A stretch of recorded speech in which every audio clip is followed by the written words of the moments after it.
नमस्कार स्टूडेंट, स्वागत है आपका अपने YouTube चैनल आर्ट ज्ञान कला में। और मैं ज्योति चौहान। देखिए, जो कला के तत्व पार्ट 2 है, तो कला के तत्व पार्ट 2 को मैं पढ़ाने वाली हूँ। क्वेश्चन आंसर युक्त कंपटीशन से चल रहे थे, लेकिन उससे पहले क्योंकि आप लोगों के कुछ क्वेश्चंस थे, मैंने बोला था कि इनकी जो क्वेरी होगी, यहाँ पर जो आप लोगों के क्वेश्चंस होंगे, जो कमेंट में होंगे, उनको मैं लेकर आऊँगी, उनको मैं सॉल्व करूँगी। तो वही मैं लेकर आई हूँ। सबसे पहले इसी को हम सॉल्व कर लेते हैं, क्योंकि आप लोगों की जो क्वेरीज हैं वो पढ़ने से रह जाती थी। इसलिए मैंने अब क्या किया है कि जो भी मैं आप लोगों को सॉल्व करा रही हूँ यूथ से, उससे पहले मैं आप लोगों की जो भी उससे पहली वाली वीडियो पर जो भी कमेंट्स रहेंगे उसको मैं पढ़ूंगी, क्योंकि उससे क्या होगा, आप लोगों का जो क्वेरी बनती है वो सॉल्व हो जाएगी कि आप लोग क्या इंप्रूवमेंट चाहते हैं या फिर क्या क्वेश्चन है। क्योंकि एग्जाम टाइम भी आप लोगों का आ रहा है, नवंबर तक एग्जाम हो ही जाएगा आप लोगों का, नवंबर दिसंबर में। ठीक, चलिए हम पढ़ लेते हैं, फिर उसके बाद हम शुरू करेंगे आप लोगों का जो कला के तत्व चैप्टर से पार्ट 2, क्योंकि कुछ क्वेश्चन रह गए थे उससे। तो पहला क्वेश्चन है आप लोगों का, मैम आप बहुत तेज पढ़ाती हैं, कृपया थोड़ा स्लो पढ़ाया करिए। अरे भाई चलिए, मुझे ध्यान ही नहीं था। एक्चुअल में क्या है, पूरे दिन से वो स्पीड बन जाती है तो मुझे भी ध्यान नहीं रहता है। अब मैं स्लो कराऊंगी, ठीक है। आपकी क्लास बहुत ही हेल्पफुल है। मनु कहते हैं कि आपकी क्लास बहुत ही हेल्पफुल है, थैंक यू। चलिए, आप लोगों की मेरी क्लास काम आ रही है, बहुत अच्छी बात है। मैम एक पूरा सिलेबस कवर करा दीजिए। बिल्कुल, देखिए आप जितना मेरे पुराना जितना भी मैंने कराया हुआ है, मैं उसी से आगे कराऊंगी। तो अब आप वही लोग मुझे बताएंगे यूथ के बाद मैं क्या कराऊँ।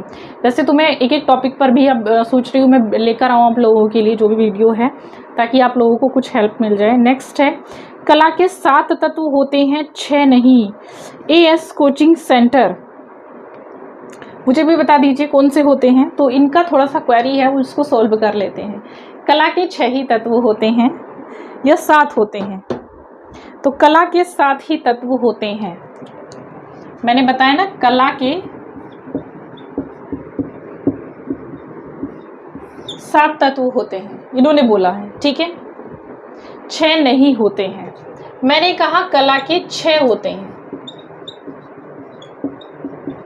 ये जो क्वेश्चन इन लोगों ने इन्होंने बताया है, AS कोचिंग सेंटर ने, कला के 7 तत्व, मुझे ध्यान है कि ये उत्तराखंड ने माना था। लेकिन अगर आप देखेंगे जो यूपी का है उसमें 7, वैसे तो मेन 7 नहीं होते, मेन 6 ही होते हैं। 7 तो जो उत्तराखंड ने है वहां पर माना। आप कोई भी बुक उठा के देखेंगे 6 ही आएगा। मेन तत्व कला के 6 ही होते हैं, ठीक। तो यूपी TGT 6 ही मानेगा आपके। अगर हम कला के तत्वों की बात करने लगे तो 12 होते हैं। अगर मैं कहूँ तो पूरा खोलकर अगर मैं इसको डिटेल में और पढ़ाऊँ तो कला के 12 तत्व होते हैं। कला के 7 तत्व ही नहीं होते, कला के 12 तत्व होते हैं, ठीक है। चलिए चर्चा करते हैं, किसी दिन कला के तत्व को ही डिटेल में ले आते हैं, क्योंकि थोड़ा सा स्पीड ज़्यादा फास्ट हो गई है। तो उसको मैं कला के तत्व को मैं कोशिश करूंगी कि इसके बाद में इसको ही डिटेल में ले आती हूँ, तब आप लोगों को बताती हूँ 7 कहाँ पर होते हैं, 6 कहाँ पर होते हैं और 12 कहाँ पर होते हैं। आपको कहाँ पर करेक्ट आंसर करना है, ठीक है। AS कोचिंग सेंटर, जी आप शायद कोचिंग सेंटर चलाते हैं, लेकिन उस चीज़ को पूरा डिटेल में आप पढ़िएगा कि कहाँ हमें 7 देना है, कहाँ हमें 6 देना है, कहाँ हमें 12 देना है। क्योंकि ये चीज़ मैं कई बार बता चुकी हूँ। कई स्टेट हैं जो आर्ट का एग्ज़ाम कराते हैं, लेकिन वो अपने तरीके से ही उस क्वेश्चन का आंसर भी मानते हैं, ठीक। चलिए, हेल्पफुल क्लास है, लेकिन लिखाने से ज़्यादा पढ़ाओ प्लीज़। मैंने तो कुछ लिखाया भी नहीं है, सारा गेम स्टेटस। क्यों भाई, ये मैंने लिखाया क्या है? मैंने सिर्फ आप लोगों को पहले तत्व बताए हैं, लिखाया कुछ नहीं है। मैं पढ़ा ही रही हूँ, पहले पूरा वीडियो देख लिया करें तब बात कीजिए, ठीक है। नेक्स्ट है शीशपाल सिंह अंजना, UP TGT। ये क्वेश्चन मार्क आगे।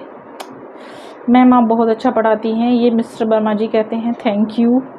और इसके बाद प्रिया आनंद चौरसिया कहती हैं, लिखा रहता है दिखाई नहीं देता है, प्लीज़ उसे बड़ा करवा दीजिए। बिल्कुल कराएंगे। ये अच्छा छोटा आ रहा है ना, ठीक है, इसको बड़ा करा देंगे आप। नेक्स्ट से मैं इसको बड़ा करा देती हूँ, उसको जूम करके मैं थोड़ा आप लोगों को पढ़ा देती हूँ, ठीक है। मैम क्लास कितने बजे चलती है? तो मेरी जो क्लासेस होती हैं वैसे तो फुल डे चलती हैं, तो लेकिन जो अभी TGT वाली जो चल रही है वो शाम को चल रही है, 8:45 PM से स्टार्ट होती है। लास्ट वीक में लास्ट के जो 3 डेज बनते हैं, थर्सडे फ्राइडे एंड सैटरडे, वो 2 घंटे की क्लास होती है। मंडे ट्यूसडे एंड वेडनेसडे वो 1 घंटे की क्लास होती है, ठीक है। रिकॉर्डेड एंड लाइव दोनों चल रहा है। कल का 7 तत्व, कला के 7 तत्व होते हैं। वंदना यादव, आप लोगों ने मुझे लगता है जहाँ से पढ़ा है उसको मुझे सॉल्व कराने की ज़रूरत है। मैम जी मेरे पास बीए में ड्राइंग नहीं है तो पीजीटी कर सकती हूँ प्लीज़। अच्छा, आप लोगों में ये एक क्वेश्चन बहुत बना हुआ है, थोड़ा सा मैं समझा देती हूँ। आप पीजीटी का मतलब क्यों नहीं समझते हैं? पीजीटी मतलब होता है पोस्ट ग्रेजुएशन टीचर, ठीक।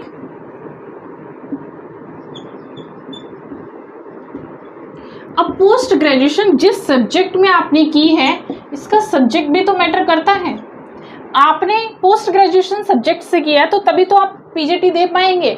तो फिर आप ग्रेजुएशन पे कैसे एक्सपेक्ट करते हैं कि आपने ग्रेजुएशन किया हुआ है और आप पीजीटी दे पाएंगे? ग्रेजुएशन बेसिस पे सिर्फ और सिर्फ टीजीटी होता है, ट्रेन्ड ग्रेजुएट टीचर, मीनिंग है इसका ट्रेन्ड ग्रेजुएट टीचर, और इसका आता है post graduate teacher. Post graduation base पे आता है, पीजीटी आता है, ठीक। तो जिन्होंने एमए किया है वही तो पीजीटी कर सकते हैं। तो आप 12th वाले या ग्रेजुएशन वाले, ये क्वेश्चन मेरे पास बहुत आता है, मैं भी परेशान हो जाती हूँ कभी कभी। तो ये आप लोग अगर आपने ग्रेजुएशन सब्जेक्ट में ड्राइंग ली है और पोस्ट ग्रेजुएशन में भी ड्राइंग ली है तभी आप फिल कर सकते हैं पीजीटी का, खाली एमए से भी नहीं काम चलेगा, ठीक है। तो चलिए अब हम आ जाते हैं अपने कला के तत्व पर और जल्दी से उसको पढ़ लेते हैं, उसमें क्या क्या चीज़ें हैं। सबसे पहले मैं कहूँगी वीडियो को लाइक करें, शेयर करें, सब्सक्राइब करें। चलिए तो चलिए स्टार्ट करते हैं। क्वेश्चन नंबर है 101। खनिज रंग में वाइंडर मिला होता है, अलसी का तेल, तारपीन का तेल, प्राकृतिक ग्लू, कोई नहीं। तो देखिए खनिज रंग में जो बाइंडर मिला होता है, बाइंडर के रूप में जो हम यूज़ करते हैं, तो वह क्या यूज़ करते हैं? हम प्राकृतिक ग्लू यूज़ करते हैं, जिससे क्या है रंगों को वो बांध कर रखने का जो कार्य है वो अच्छे से हमारा हो जाता है। जैसे इसमें आप देखिए नीचे दिया भी गया है, अलसी का तेल है, वार्निश है, तो ये सब जो है वो ग्लू कहलाते हैं। नेक्स्ट है ललित कलाओं में कौन सा तत्व समान रूप से प्रयुक्त होता है? तान, पोत, त्रिआयामी या लय। ललित कलाओं में देखिए जो तत्व स्पेशली प्रयुक्त होता है तो वह होता है लय। क्या होता है? लय। नेक्स्ट है आधुनिक लैंड पेंसिल के आविष्कारक कौन थे? H.L. Favre, Winsor L Newton, N.J. Conte. तो कौन थे आपके आधुनिक लैंड पेंसिल के आविष्कारकर्ता? ये थे आपके H.L. फेवर ने आधुनिक लेड पेंसिल का आविष्कार किया था। नेक्स्ट है प्रिज्म के आविष्कारक कौन थे? तो देखिए प्रिज्म न्यूटन, ओस्टवाल्ड, मैक्सवेल तो प्रीग। ये क्वेश्चन आता है आपका और पीजीटी 2011 में भी, क्योंकि ये आया हुआ है। तो प्रिज्म के आविष्कारक आप जानते भी हैं कौन है? न्यूटन है। नेक्स्ट क्वेश्चन है, देखिए इसमें दिया भी है न्यूटन के प्रिज्म का आविष्कार 1666 में किया था। उनके अनुसार प्रिज्म के माध्यम से भिन्न भिन्न रंग के भिन्न भिन्न कोणों से विक्षेप होते हैं। वर्ण विक्षेपण किसी पारदर्शी पदार्थ में भिन्न भिन्न रंगों के प्रकाश को भिन्न भिन्न चाल होने के कारण होता है। नेक्स्ट क्वेश्चन है रंगों को अधिक मिलाने से क्या खत्म होता है? विस्कोसिटी, तान, मान या इनमें से कोई नहीं। तो रंगों को अधिक मिलाने से देखिए उनका मान खत्म हो जाता है। रंगों को एक निश्चित मात्रा में मिलाया जाए तो उनका मान बना रहता है, लेकिन अगर आप उनको ज़्यादा मिलाते हैं तो क्या हो जाता है? उनका मान खत्म हो जाता है, उसमें एक रफनेस आ जाती है। नेक्स्ट है स्कम्बलिंग किसे कहते हैं? मोटे रंग की पारदर्शी परत, अत्यधिक चटकीला, रंगों की सुखाना या गाढ़ापन। तो देखिए स्कम्बलिंग क्या होता है कि स्कम्बलिंग होता है मोटे रंग की पारदर्शी एक परत कहलाती है, स्कम्बलिंग उसको कहा जाता है। नेक्स्ट है PVA का प्रयोग किसके लिए होता है? फोटोग्राफी, फिल्म, एक्सपोजिंग, पॉलिशिंग या डेवलपर के लिए होता है। तो PVA का जो प्रयोग है वो पॉलिशिंग के लिए किया जाता है, ठीक है, ये पॉलिशिंग होता है। कला किस भाषा का शब्द है? हिंदी, उर्दू, संस्कृत, अंग्रेजी। तो ये चैप्टर मैं पढ़ा चुकी हूँ आर्ट नॉलेज क्लब चैनल पर, आप देखेंगे कला मैंने उसमें बताया हुआ भी है। कला संस्कृत भाषा का शब्द है।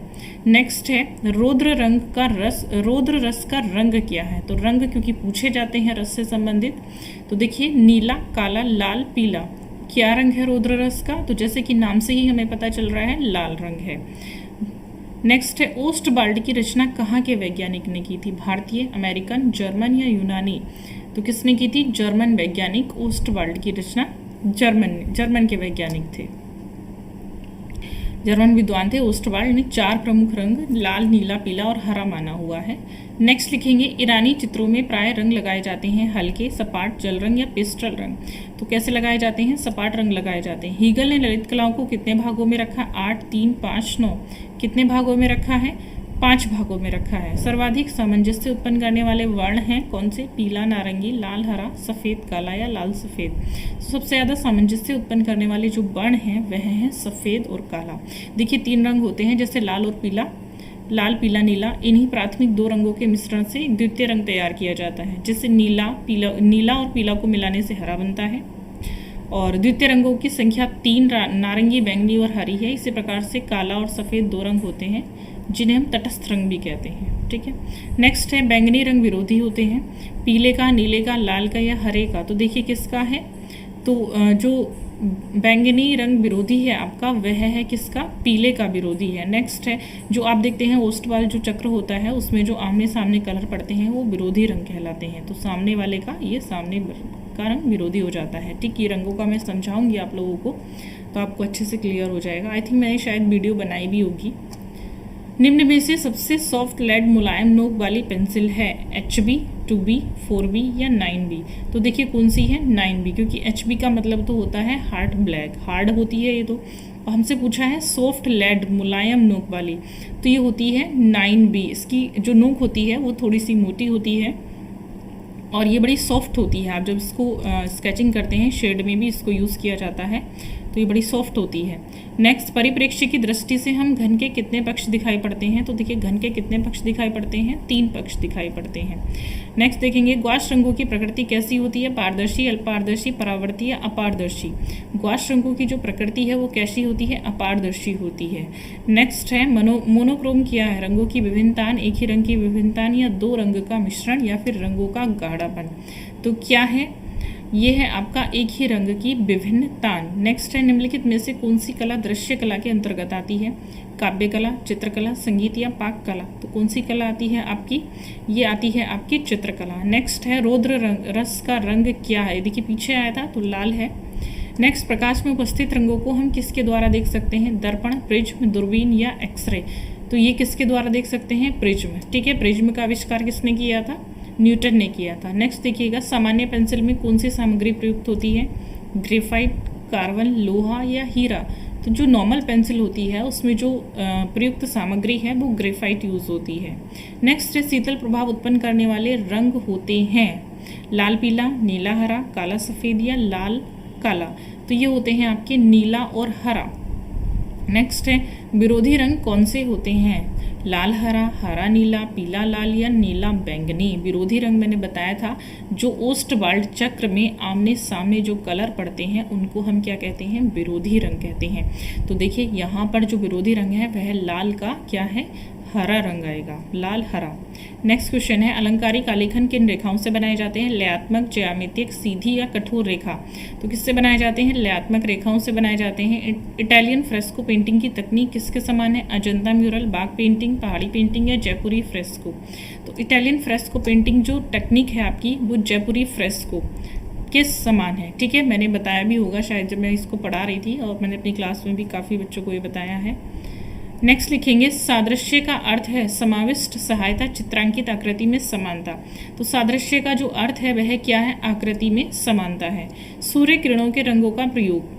सूर्य किरणों के रंगों का जो प्रयोग है वो केवल देखने के काम में आता है, केवल आभास कर सकते हैं, आभासी चित्रण में किया जा सकता है, सैद्धांतिक तौर पर किया जा सकता है। तो किस लिए किया जा सकता है? तो ये आभासी चित्रण में किया जा सकता है सूर्य की किरणों के रंगों का प्रयोग। ठीक है, सिर्फ हम एक आभास उसका दिखा सकते हैं। टेम्परा टेक्निक में किस माध्यम का प्रयोग होता है? जल रंग, पेस्टल, एक्रेलिक या तैल रंग। तो किसका होता है? एक्रेलिक रंगों का प्रयोग होता है। नेक्स्ट लिखेंगे चित्र में दृष्टिगत भार संयोजन के किस तत्व से जुड़ा रहता है? संतुलन, अनुपात, सामंजस्य, सहयोग। किससे जुड़ा रहता है? संतुलन से जुड़ा रहता है। नेक्स्ट लिखेंगे जल रंग चित्रण में पोत का प्रभाव किस कागज पर अच्छा उभरता है? चिकना, माध्यम, मोटा या पतंगी। किस पर उभरता है? मोटा पर उभरता है। देखिए जल रंग के लिए हमें जो पेपर चाहिए होता है वो मोटा चाहिए होता है, तो उस पर बहुत ही अच्छा इफेक्ट आता है। नेक्स्ट लिखेंगे चित्रकला में दूरदृष्टि लघुता क्या होती है? लंबाई का देखिए परसेंट दिया गया है, चौड़ाई, ऊंचाई। लंबाई, चौड़ाई, मोटाई, ऊपर से नीचे की ओर उपयुक्त में से कोई नहीं। तो देखिए इसमें तो कोई भी नहीं है जो चित्रकला में दूरदृष्टि की लघुता को दिखाया जाता है। नेक्स्ट है, एक पूर्ण चित्र में कितने ग्राउंड और सतह हो सकते हैं? प्रश्न आता है, ये पहले भी आ चुका है, इसमें एक ही दिया हुआ है। तो 1, 3, 5 और अनगिनत, तो ये होते हैं 3 ग्राउंड हो सकते हैं। ठीक है। नेक्स्ट है, बंधक प्रयुक्त किया जाता है तैल चित्रण में, पेस्टल में, वॉश चित्रण में या वाटिक चित्रण में। तो जो बंधक प्रयुक्त होता है वह वाटिक चित्रण में प्रयुक्त होता है। मोम लगाकर जो कपड़े पर वाटिक टेक्निक है वो यूज़ की जाती है। और वाटिक टेक्निक मैंने बताया था कहाँ यूज़ की गई थी, ये कहाँ से शुरू हुई है, चोल मंडल ग्रुप आप जो पढ़ते हैं मद्रास का, तो उसी से ये निकाला गया है। नेक्स्ट है, जल रंगीय पेंटिंग को जल में कितनी बार डुबोना चाहिए? 8 बार, 10 बार, आवश्यकता अनुसार या 11 बार। तो देखिए इनमें से काउंटिंग सारी ही रोंग है। कितनी बार डुबोना चाहिए? आवश्यकता अनुसार। सबसे हार्ड पेंसिल कौन सी होती है? मैंने पीछे बता ही दिया है आपको। H4 का मीनिंग होता है हार्ड, तो H जो HB वाली जो होती है हार्ड, तो इसमें H दिया है खाली, बहुत ही इजी कर दिया है क्वेश्चन को। तो ये होती है हार्ड पेंसिल। नेक्स्ट है, निम्नलिखित में से चित्रकला से क्या संबंधित नहीं है? रूप, प्रमाण, भाव या लिपि क्या संबंधित नहीं है? तो ये लिपि संबंधित नहीं है चित्रकला से। ठीक है। नेक्स्ट आता है आपका, इनमें से कौन असंबद्ध है? रूप, भाव, वर्ण या चित्रकार? तो इनमें से जो असंबद्ध है वो है चित्रकार, क्योंकि रूप, भाव, वर्ण ये सब चित्रकला के तत्व आ गए और चित्रकार आर्टिस्ट हो गए, अलग हो गए, तो इसलिए असंबद्ध हो गया है। आकृतियों से स्पष्ट होता है भाव, रूप, लय या सभी क्या स्पष्ट होता है? रूप स्पष्ट होता है। नेक्स्ट देखिएगा, दृश्य चित्र में परिप्रेक्ष्य से स्पष्ट होता है वस्तु की स्थिति, वस्तु का आयतन, वस्तु का रंग या उपरोक्त सभी। तो क्या स्पष्ट होता है? वस्तु की स्थिति। देखिए एक चीज़ और मैं बीच में बता देती हूँ थोड़ा सा आप लोगों की, क्योंकि शिकायतें जैसे आ रही हैं, वैसे तो मैं उनको सॉल्व कर चुकी हूँ स्टार्टिंग में अभी, बट देखिए ध्यान रखिएगा आप लोगों का एग्ज़ाम आ रहा है, तो आप क्योंकि आप लोगों ने पढ़ना ही देर से शुरू किया है, तो कोशिश करिएगा कि आप लोग थोड़ा सा स्पीड अपनी बढ़ाएं। ठीक है। चलिए अब देखते हैं, जो भी आप लोगों के क्वेश्चन हैं आप मुझे इसमें कर सकते हैं, नीचे कमेंट में कर सकते हैं उसका आंसर, क्योंकि मैं अब आपकी कोशिश करूंगी हर वीडियो के कमेंट को मैं आपकी एक नई वीडियो में लेकर आऊँ। ठीक है। चलिए नेक्स्ट है, देखिए एक मकान का अंकन परिप्रेक्ष्य के सिद्धांत, ये हमने चलिए हो गया। दृश्य के चित्र में परिप्रेक्ष्य से स्पष्ट होता है वस्तु की स्थिति। एक मकान का अंकन परिप्रेक्ष्य के सिद्धांत के अनुसार है वायवीय परिप्रेक्ष्य, रेखीय परिप्रेक्ष्य, साधारण परिप्रेक्ष्य या फिर उपरोक्त में से कोई नहीं। तो क्या आएगा? रेखिक परिप्रेक्ष्य। एक मकान का जो अंकन हम करेंगे वो परिप्रेक्ष्य के सिद्धांत के अनुसार आता है, रेखीय परिप्रेक्ष्य। ठीक है। नेक्स्ट देखिएगा, इनका परिप्रेक्ष्य सिद्धांत में क्या महत्व है? दूरी और निकटता, प्रकाश और रंग, विलयमान बिंदु और क्षैतिज रेखा, ये उपरोक्त सभी। तो क्या आएगा आपका? ये सभी चीजें आएंगी परिप्रेक्ष्य के सिद्धांत में। दूरी और निकटता, प्रकाश और रंग, विलयमान बिंदु और क्षैतिज रेखा। देखिए ये क्या है, मैं परिप्रेक्ष्य को थोड़ा सा यहाँ पर समझा देती हूँ डिटेल में। जो परिप्रेक्ष्य होती है वो एक प्रकार की हमारी गहराई या हम मोटाई कह सकते हैं। जैसे आपने देखा होगा, मैंने बताया भी है पीछे की वास्तुकला, भवन निर्माण में या फिर मूर्ति कला में हमेशा जो हमारी कला होती है त्रिआयामी होती है, क्योंकि इनमें परिप्रेक्ष्य दिखाया जाता है, इनमें मोटाई गहराई होती है। लेकिन उधर हम बात करते हैं जब मोनालिसा की, तो मोनालिसा में जो है मोटाई गहराई आपको नहीं मिलेगी। ठीक, लेकिन उसमें गहराई का इफेक्ट दिखाया गया है रंगों के माध्यम से। ठीक है, ये रंग दिखाई दे रहे हैं आपको, देखो इसमें लिखा है प्रकाश और रंग, तो रंगों के माध्यम से उसमें एक इफेक्ट दिखाया गया है परिप्रेक्ष्य का, त्रिआयामी का।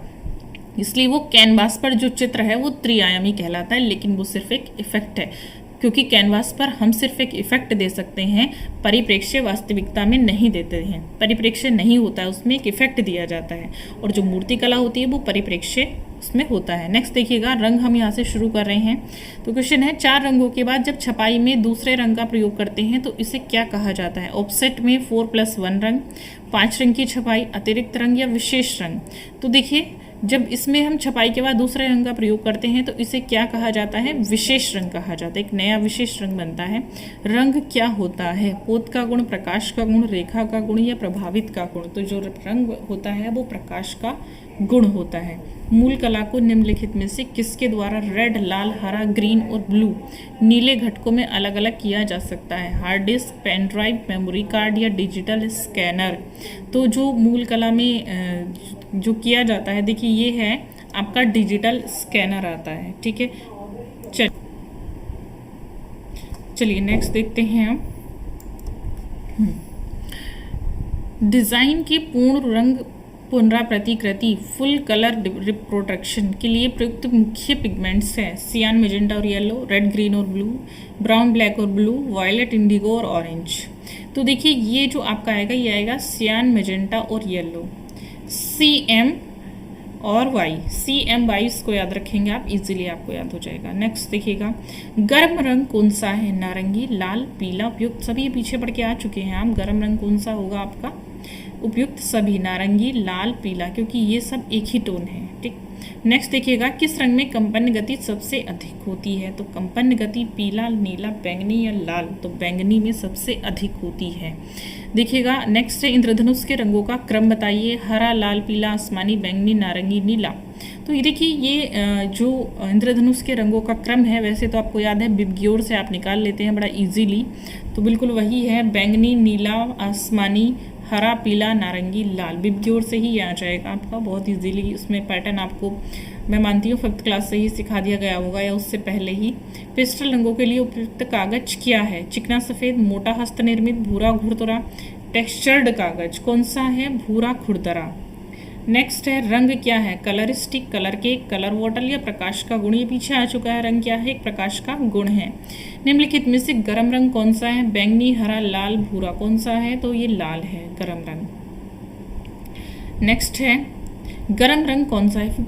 ये क्वेश्चन अच्छा रिपीट हुआ है आपका 152 के बाद 147 कैसे आ गया ये क्वेश्चन? ये कुछ अच्छा ये क्वेश्चन कुछ रिपीट हो गए हैं। चलिए ये पेज रिपीट हो गया ना।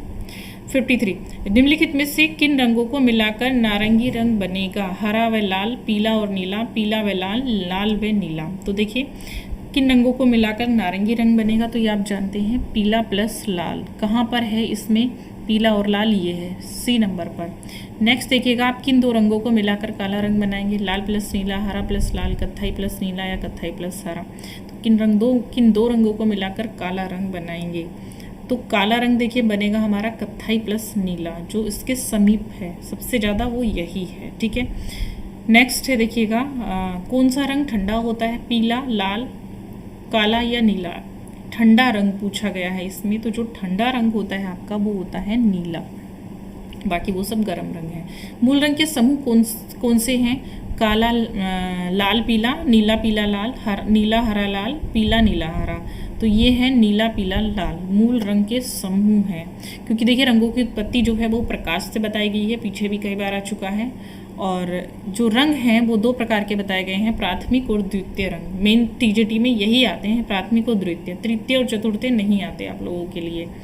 तो ये जो हैं चमकीले और शुद्ध होते हैं। चलिए अब हम आते हैं, द्वितीय श्रेणी के रंग होते हैं लाल, पीला, नीला, श्वेत, पीला, काला, हरा, बैंगनी, नारंगी। कौन से होते हैं? C, हरा, बैंगनी, नारंगी। जो प्राथमिक रंगों को मिलाकर बनाए जाते हैं उनको हम क्या कहते हैं? द्वितीय श्रेणी के रंग कहते हैं। नेक्स्ट है, प्रजनन एवं विकास का प्रतीकात्मक रंग कौन सा है? तो ये आएगा आपका हरा रंग। किस रंग के मिलने से ग्रे रंग बनता है? काला और हरा, काला और हरा, काला और नीला, काला और पीला, काला और सफ़ेद। तो ये बनता है आपका काला और सफ़ेद को मिलाने से ग्रे रंग बनेगा। ठीक। लाल रंग किसका प्रतीक है? तो घृणा, प्रेम, शांति, पराक्रम। देखिए लाल रंग जो प्रतीक है वो किसका है? प्रेम का प्रतीक है। मूल रंग कौन से हैं? मूल रंग पूछे गए हैं तो कौन से हैं? पीला, लाल, नीला मूल रंग कहलाते हैं। नेक्स्ट है, पारंपरिक भारतीय भित्ति चित्रों में कौन से रंग का प्रयोग पारंपरिक भारतीय भित्ति चित्रों में कौन से रंग प्रयोग में आते हैं? रासायनिक, भूमि से प्राप्त, जल रंग या खनिज? तो कौन से रंग आते हैं आपको? खनिज रंग आते हैं। कौन सा वक्तव्य सही नहीं है? देखिए आकृति को रूप मिलता है प्रतीक से, रेखा से, रंग से, छाया प्रकाश से। किससे मिलता है? छाया प्रकाश से मिलता है। नेक्स्ट देखिएगा, भारतीय चित्रकला में रंग के साथ महत्व है प्रकाश और छाया का, परिप्रेक्ष्य का, रेखा का, मॉडलिंग का। किसका है? रेखा का है। भारतीय चित्रकला में रंग के साथ जो मेन रोल है वो रेखा का है। भारतीय चित्रकला रेखा प्रधान है। नीले के पूरक अथवा विरोधी रंग का नाम बताइए। लाल, पीला, बैंगनी, नारंगी। कौन सा है? नारंगी। देखिए नेक्स्ट है, रेखा को अब हम पढ़ लेते हैं। चलिए तो ये मैच करना है हमें सूची 1 और सूची 2 को। सूची 1 को मैच करेंगे। देखिए आकृति दी गई है और विकल्प के साथ दिया गया। आकृति को हम मैच करेंगे द्विआयामी नंबर 2 के साथ। नेक्स्ट है रूप, रूप को मैच करेंगे ली आयामी, ये त्रिआयामी है। मान को हम मैच करेंगे आपका वर्ण, तीव्रता, कप, फीकापन और गहरापन। एकता को हम करेंगे पूर्णता की प्रतीति और बोध के साथ। नेक्स्ट आ जाता है चित्र में प्राण आता है रस से, रेखा से, लय से या उपरोक्त सभी से। तो ये आता है उपरोक्त सभी से। चित्र में प्राण रंग, रेखा और लय से आता है। दो बिंदुओं के बीच की दूरी क्या कहलाती है? क्षय वृद्धि, पोत, रेखा या रूप क्या कहलाती है? रेखा कहलाती है। दो बिंदुओं के बीच की दूरी परिभाषा है रेखा की। निम्न में से भारतीय अलंकरण की प्राचीन विशेषता कौन सी रही है? वर्ण, रेखा, लय या आकृति? कौन सी रही है? आपकी रेखा रही है। नेक्स्ट है दो बिंदुओं के मध्य की दूरी है, फिर से वही क्वेश्चन रिपीट हुआ है, रेखा है। चित्र में कर्णवत रेखाएं किस मनोभाव को व्यक्त करती हैं? उदासी, व्याकुलता, उलझन या अनिश्चितता। ये रेखा के प्रकारों से सवाल आया है। तो जो चित्र में कर्णवत रेखाएं हैं वो क्या दिखाती हैं? आपकी व्याकुलता दिखाती हैं।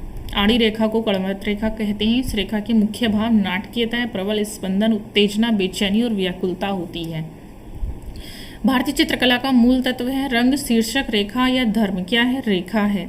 नेक्स्ट देखिएगा चित्रकला में अधिक किसका महत्व है? प्रकृति, रेखा, रंग या परिप्रेक्ष्य का? किसका है? रंग का है। चित्र में रेखा आकृति को रूप देती है, प्रभाव पैदा करती है, चित्र को उभारती है। उपरोक्त सभी। नेक्स्ट देखिएगा उपरोक्त सभी है। रेखाओं की प्रकृति को मनोवैज्ञानिक प्रभाव से सुमेलित करना है। तो देखिए सहजता को हम मैच करेंगे। जो सहजता दिखाती है वह होती है वर्तुलाकार रेखाएं। नेक्स्ट है दूरी, जो दूरी दिखाती है वह होती है हमारी क्षैतिज रेखाएं। ऊंचाई और शक्ति का जो आभास कराती हैं वह होती है हमारी ऊर्ध्वाधर रेखाएं। झंझावत और तनाव को जो हमें दिखाती हैं वह उलझी रेखाएं दिखाती हैं। ठीक है, तो इसी के साथ देखिए ये चैप्टर भी आपका फिनिश हो जाता है। एक नए चैप्टर के साथ मैं फिर से हाजिर होंगी आपके सामने एक नई वीडियो में। तब तक आप मेरी वीडियो को लाइक, शेयर एंड सब्सक्राइब करना नहीं भूलेंगे, तभी आपको आगे मेरी वीडियो कंटिन्यू मिलेगी। कैसा लगा मेरा वीडियो और आपको जो भी क्वेश्चन इसके अंतर्गत आपको पूछने हैं प्लीज़ मुझे कमेंट करके ज़रूर बताएंगे। Thank you so much.